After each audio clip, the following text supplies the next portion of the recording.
পৃথিবীর বুকে নতুন একটি প্রাণের আগমন অগণিত পরিবারের জন্য চরম আকাঙ্ক্ষিত একটি মুহূর্ত। সেই মুহূর্তের জন্য কত কিছুই না করেন বাবা মা।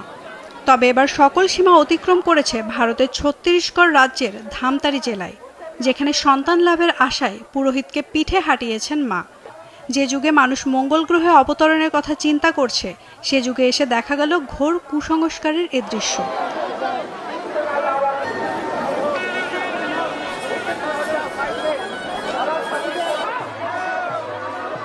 সম্প্রতি ভারতের ছত্তিশগড় রাজ্যের ধামতারি জেলায় প্রায় 500-র বেশি বিবাহিত নারী 52টির গ্রাম থেকে এসে জড়ো হয়েছেন এক মন্দিরে, যেখানে অনুষ্ঠিত হয়েছে শতাব্দীর পুরনো উৎসব উর্বরতার আচার বা উর্বরতা কাল্ট। মূলত ফার্টিলিটি রিচুয়ালের ইংরেজি থেকে অনুবাদ করা হয়েছে এটি।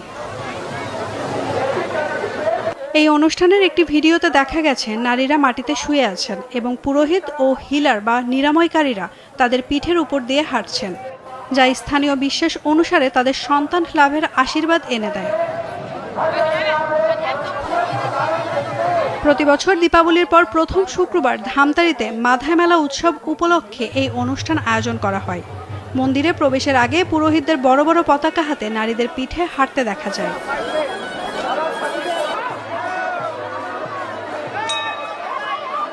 অনুষ্ঠানে অংশ নেয়া নারীদের বিশ্বাস, এই আশীর্বাদ পেলে তাদের সকল কষ্ট দূর হবে এবং সন্তান তারা লাভ করবেন।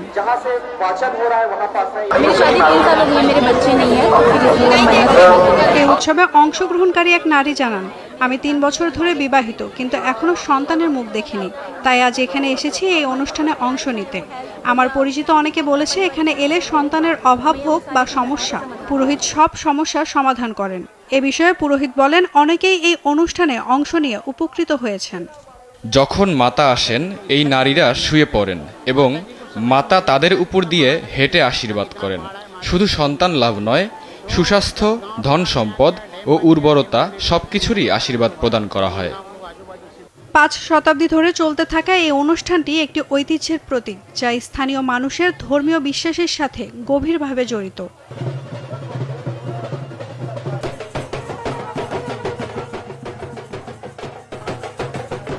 নাওমিন নাসরিন, ডেইলি সান।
क्लास नहीं होंगे जिस तरह ठीक है।